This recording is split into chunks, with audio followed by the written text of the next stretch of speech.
shift that around and your body is in a natural state of balance then.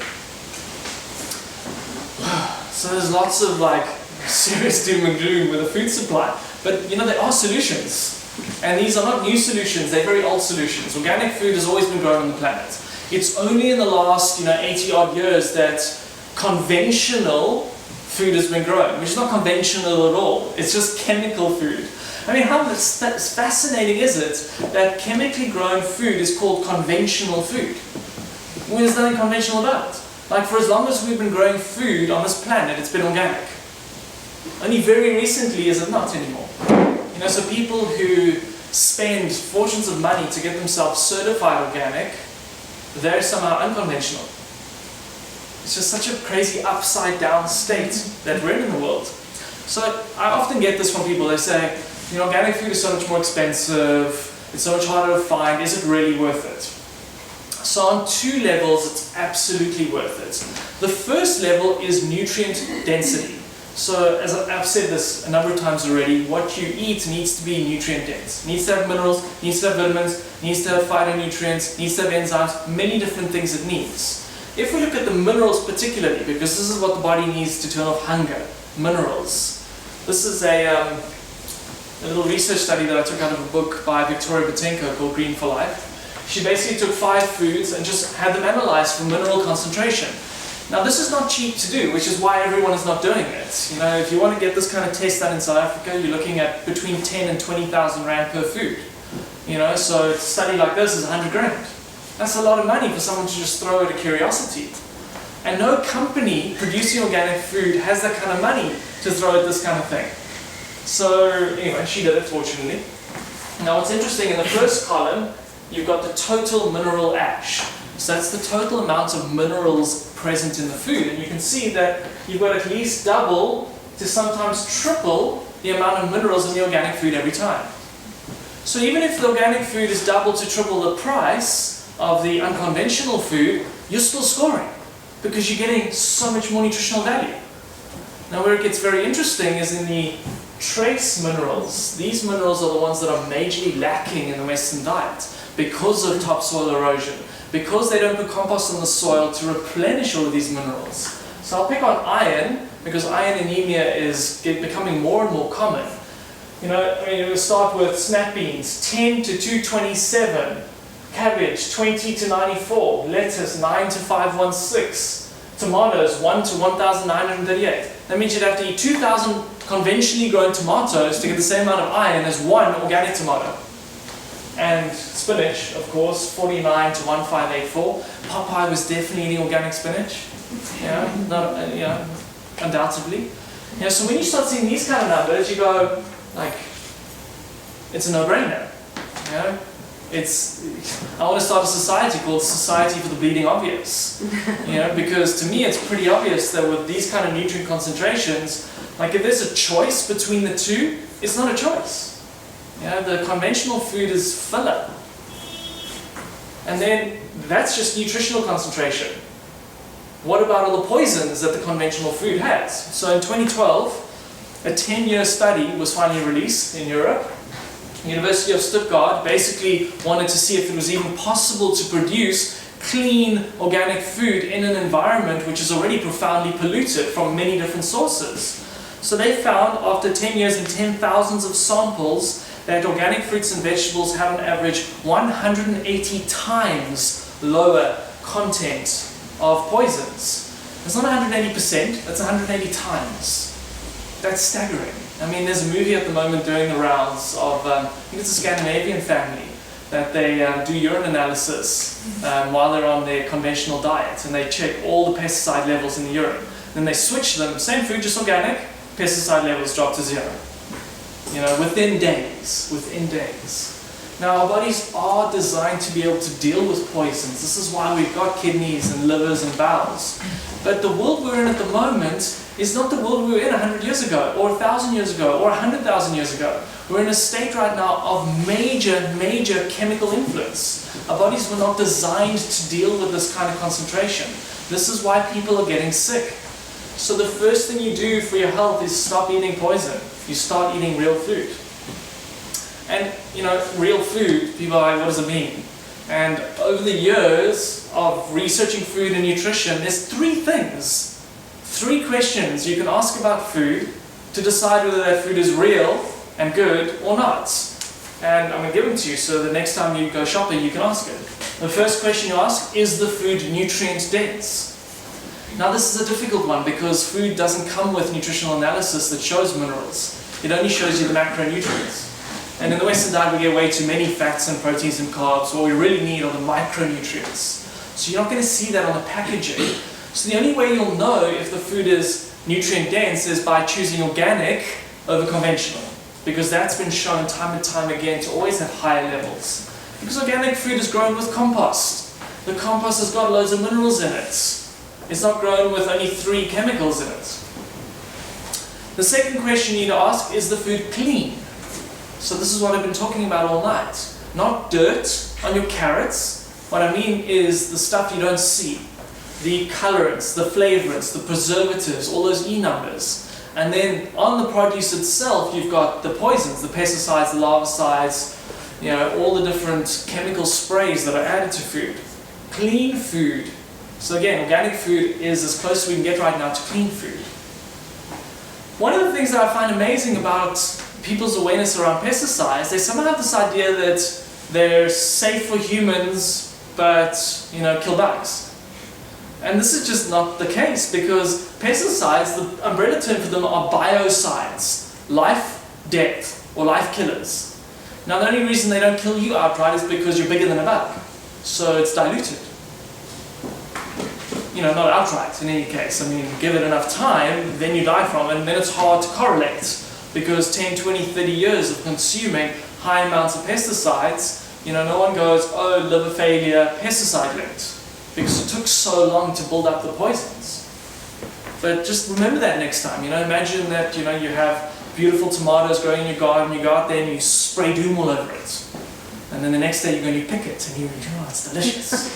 This is what's happening out there, This is what conventional farming is about. And then the last question you need to ask is the food undamaged? So by undamaged, what I'm talking about is high temperature cooking. So if you've spent the time and the money to get organic food that's nutrient dense and clean, to go and stick that food in a microwave oven completely destroys any benefit you would get from the food.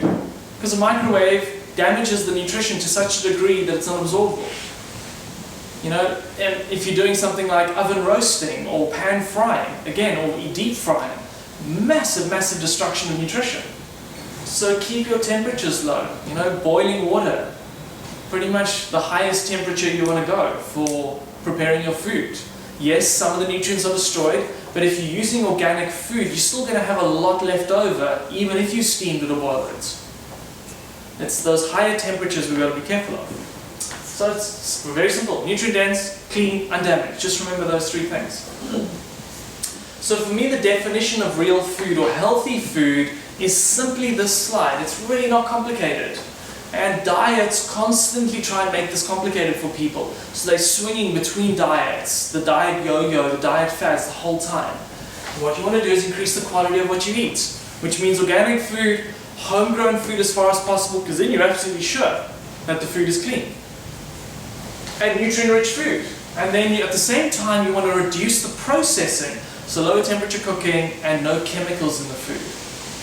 If there's one slide you remember from tonight, this is the one. And it's not more complicated than this. So you can take a photo, post it on Facebook and Instagram, and let people know that it's actually very simple to be healthy. You don't have to be a rocket scientist. You don't have to follow the trends. You don't have to follow the diet fads. We've known how to eat healthy for most of the time on this planet. It's a very recent phenomenon that we've forgotten.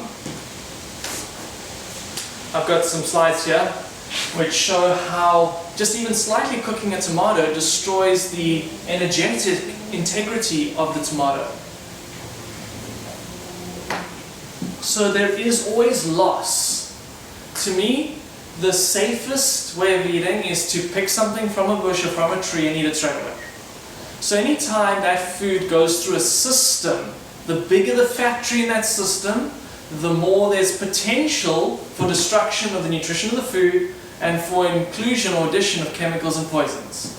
So you simply have to ask, how big was this factory between me and this meal?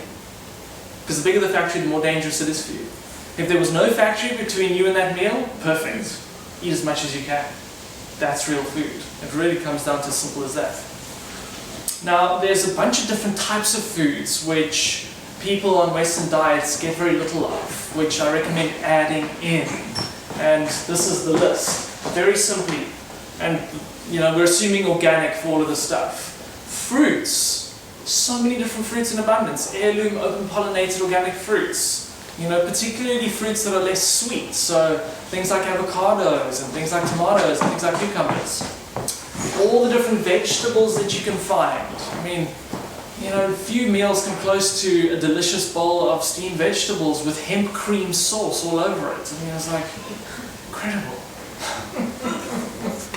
Sprouts. This is where you can get into growing your own food without investing into a whole vegetable garden. On your windowsill, taking sprout seeds, sprouting them, and getting a massive harvest from that. Sprouts are one of the most nutrient-dense foods you can get, and they're very inexpensive and very easy to grow at home. Nuts and seeds of all variants, all have some benefit. Obviously, don't overdo the nuts because it can be a little heavy on the liver. So about a small handful a day is sufficient. Seeds are easier for the body to digest. So I recommend things like hemp seeds and chia seeds and flax seeds and pumpkin seeds. Those are really good for the system. Sea vegetables. The sea still contains all that topsoil that was on the farms, wash into the sea, where the kelp grows and absorbs all those nutrients. So consuming sea vegetables is one of the best ways you can up the mineral density of the food you're consuming. Kelp powder is one of the cheapest foods you can buy. And you simply have to sprinkle it over your salad or add a bit to your smoothie. Very easy to take in and an absolute powerhouse of mineral density. And there are lots of different seaweeds. I mean, most of you would have eaten nori, which is what sushi paper is. It's nori. But there's hijiki, there's arame, there's sea lettuce, there's dulse, many different kinds of seaweeds. This is one of the reasons why Japanese culture tends to be healthier, because they consume a lot of sea vegetables. All the different herbs that are available, whether it's coriander or basil, many different types you can choose. Often people just think they're culinary, not medicinal. Something like coriander can pull heavy metals out of your brain. So they're far more than just culinary, they're medicinal too. And they're very expensive to buy in shops and very easy to grow at home in little planters. So if there's something you're going to grow, start with the herbs, then move on to other vegetables. And then lastly, superfoods. So superfoods are a class of food that lies somewhere between standard daily fare that's filling and satiates hunger, and medicinal herbs. So medicinal herbs are things that you would consume if you had an issue or needed a particular thing to happen internally. A herbalist or Chinese medical doctor or Ayurvedic doctor would normally recommend which herbs to take. I mean, current modern Western medicine is based on herbalism. 200 years ago that was the healing modality. You went to a herbalist. Herbalists would recommend certain herbs. All modern Western medicine is they isolate and or chemically reproduce active ingredients in herbs. Unfortunately, when you isolate the active ingredient, you leave the intelligence out and the wisdom behind. That was Deepak Chopra that said that. So we go back to the original whole food. So superfoods straddle both worlds. They're medicinal in their healing effect, and they're also nutritional in their food qualities. So it really is delicious and simple to start adding this stuff in. We've got many recipes in our Rolicious book and our DVDs in our Superfoods book. But for me, the 4 meals that you can straight away add in, many of you probably already eat these things. They are simply adding in smoothies, juices, salads, and snacks. So if you're making a smoothie once a day, if you're making a green vegetable juice once a day, if you're having a good salad with sprouts and avocado and olives once a day, and then you're snacking on healthy options like fresh fruit or trail mix, you've changed your diet. Mainly because there's no space for anything else. So you basically allow the good stuff to satiate you, so you naturally push the bad stuff out. That for me is the most effective way of shifting into a healthier lifestyle. And you can drink a lot of smoothie during the day. I mean, I have friends who make 2 liters and drink that 2 liters throughout the day. And it's deeply nourishing and deeply satiating. You're not going to be hungry. And it's a meal replacement. It's actually a meal upgrade, because with superfood smoothies today, you can make beverages that contain more nutritional value than even our forefathers 100 years ago had access to. Because these foods are revered by ancient cultures. How many of you already make superfood smoothies? Okay, cool. So a few of you can try and feel the benefits. Greens are one particular area of food that I want to focus on, because this is the big missing food group for most Westerners. They tend not to eat green foods. It's the most thrown away food in the restaurant industry. So we need to get back into consuming more greens. Our closest genetic relative, the chimpanzee and the bonobo, eat half their diet as green leafy vegetables. This is one of the most profound foods for minerals and for healing by detoxification. So you can see there, I mentioned Otto Warburg in terms of cancer, and the cause of cancer being the lack of oxygen. Now, chlorophyll, which is what the green pigment in green leafy veg is, what does chlorophyll do? Produces oxygen. So green foods, green vegetable juices are one of the main ways in which you can oxygenate your body and your tissues. This is why many clinics around the world that treat people with heart diseases and cancers and diabetes use green vegetable juice as one of their primary therapies. Just to show you this interesting slide, chlorophyll-rich food is blood building, because the chlorophyll molecule is almost identical to human blood or hemoglobin. The major difference being that the central core of plant blood is magnesium, the central core of human blood is iron. So if you want to have a healthy blood, you want to be consuming green leafy vegetables, because that's how you build it. So I'm just going to spend a few minutes going through superfoods. Some of you haven't heard about them before. These are basically foods with incredible nutrient density. Ancient cultures have known about these foods for millennia. I mean, something like, goji berries, 3,000 years of history of use as one of the top foods and medicines in Chinese herbalism. Baobab, African herbalists have known about baobab for centuries and used it for not only its nutritional effect, but also its healing effects. Hemp seeds have been used for up to 5,000 years, not only for the nutritional benefit, but also for healing. And I mean, today more and more science is coming out that shows that hemp can cure cancer, for example. So there's major benefit there. Chia seeds, raw cacao, maca, these are all foods that grow at various places of the world that were revered by the indigenous cultures. And in today's world, we can have access to this stuff. We can actually eat the most revered foods from around the world and experience the benefits. Not just one of them.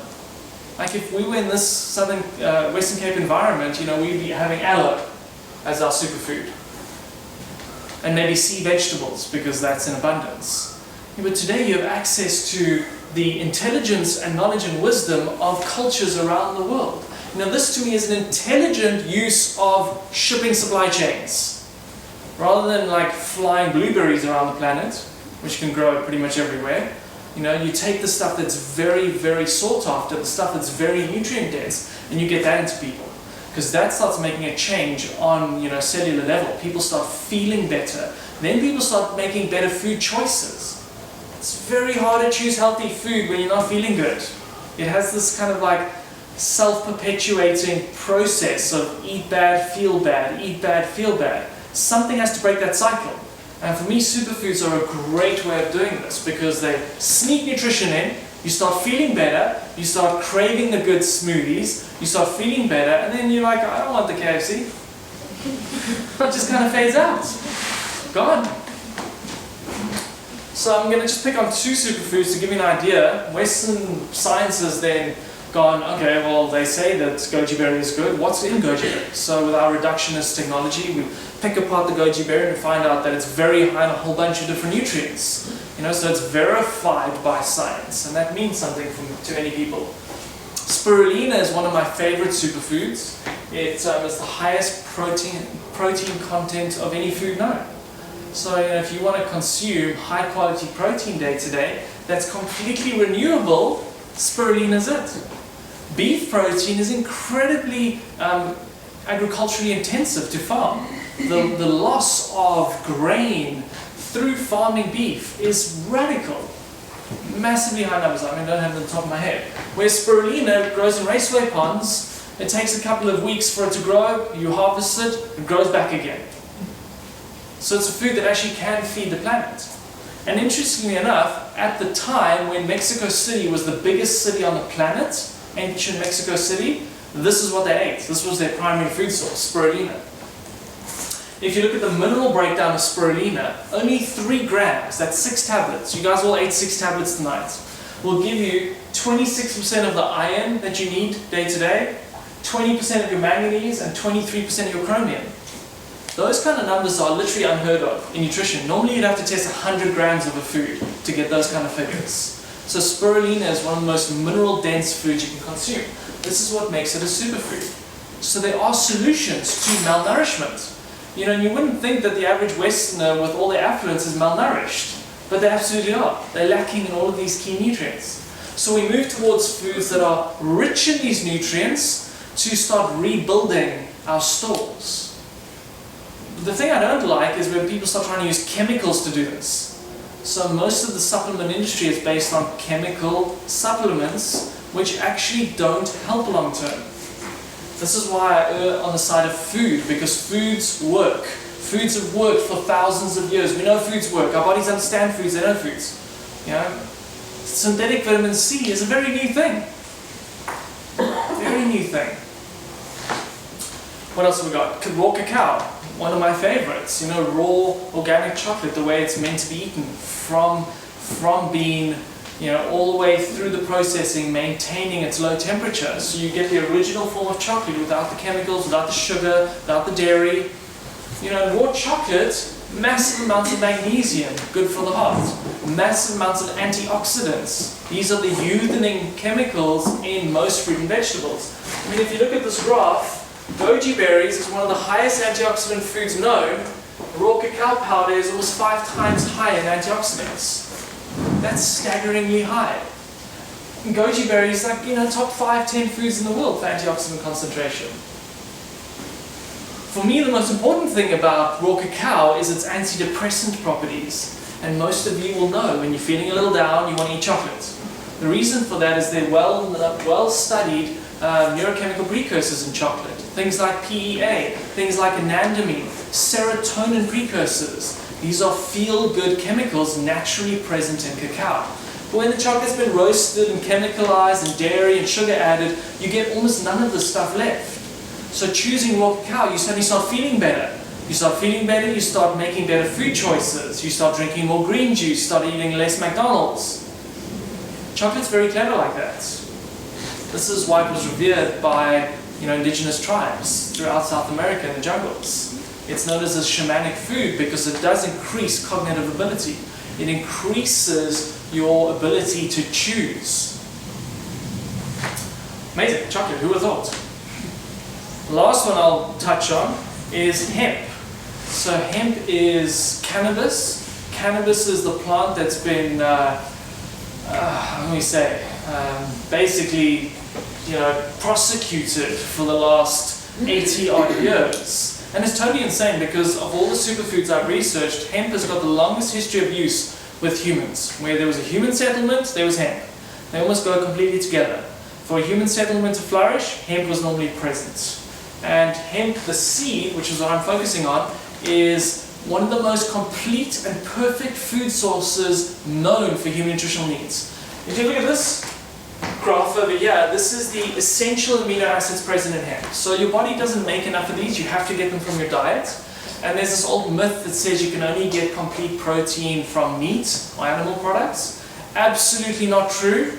You can get all your essential amino acids from hemp seeds. And not only can you get them all, you get them in much higher levels than you do from animal sources. So the red bar is hemp seed, the green one is egg white, half of the red in most of them, and then the blue you've got soy tofu, human breast milk is the purple one, and then full fat cow's milk is the light blue one. So, across the board, hemp seed provides more protein ounce for ounce. And that protein is digestible edistin protein. That is not only going to build tissues, but also supports your immune function. That's just protein. And then you've got the oils. A perfect ratio for human nutritional needs of omega-3, 6, 9. perfect ratio. There's not a plant in nature that comes as close to hemp in how it's almost designed for us. So I'm very much looking forward to the day we can grow this crop in South Africa, because it would produce so many jobs and get so many people well. It's so inexpensive to grow. There's rumblings, there's marches, there's stuff happening, so we can hope for the best on that level. And then even if you want to go towards talking about medicinal cannabis, they now have shown that THC dissolves cancer cells. So there's absolute applicable health benefits to all varieties of cannabis, whether it's the food varieties of hemp or the medicinal varieties with THC. I think that the quicker we as humans get out of this crazy state of legislating against plants, the quicker we'll start healing ourselves. The whole concept that certain plants are legal and certain plants are not illegal is just insane to me. They grow all by themselves, It's just mad that people choose which ones are allowed to grow and allowed to be eaten and which ones aren't. I mean, it's total insanity. And this still happens every day. And people are still programmed to believe that reefer madness will put holes in your brain and make you insane and make you open fire on random civilians, killing them. It doesn't happen ever. It doesn't happen ever. I recently got a lovely little infographic that showed the number of deaths from alcohol and the number of deaths from, peanuts. I think peanuts was 100 in a year. The number of deaths from marijuana use, 0. So peanuts are more dangerous than marijuana. It's staggering the degree to which people have been programmed to believe things that are completely not true. I don't smoke marijuana, and I'm not against it either. It's for each person's personal choice whether or not they want to eat any food or smoke anything for that matter. The fact that we are legislated as to what we can and cannot eat is just staggering to me. So I'm hoping that changes pretty soon, because it's definitely an indication of how stupid humans currently are. There's lots of other superfoods I could talk about, but I think you guys have got the gist. Stick to real food, organic food, rebalance and re-nutrify yourself with superfoods. That includes things like wheatgrass juice, that includes things like sprouts. Eat as much of that kind of stuff as possible so that you're getting good nutrition into your system. And then as far as possible, cut out all the rest of the garbage. Certainly start by cutting out the GMOs and the stuff with chemicals in it. You can't help but notice the difference. I feel like I'm cheating when I tell people to do this, because this is the biological design. This is how we've been on this planet forever. So very, very simple and easy to do. Even in South Africa, where organic food is not that widely available, it is possible now. There's been major changes over the last 5 to 10 years, and they're going to increase. And if you want more organic food, how do you get more organic food? You buy more. You actually support the farmers who are growing the stuff. How do you make companies like Monsanto disappear? You stop buying their stuff. It's quite easy. Every single person has the vote with money in their hand, and they just don't realize they have that kind of power. This year apparently Monsanto shares have plummeted, and they're in some serious trouble. So that's great news. But it takes every person to say, you know what, I'm not going to support the large-scale destruction of my environment and my own body and my children's bodies. I just refuse to support that. And you just don't buy that stuff. You make it a non-negotiable. A non-negotiable. What will you eat? What won't you eat? Decide beforehand and stick to it. It's quite easy to do. When you know why you're doing it, which you guys now know why you're doing it. So I hope I haven't freaked you out too much. I hope you have something to eat at home.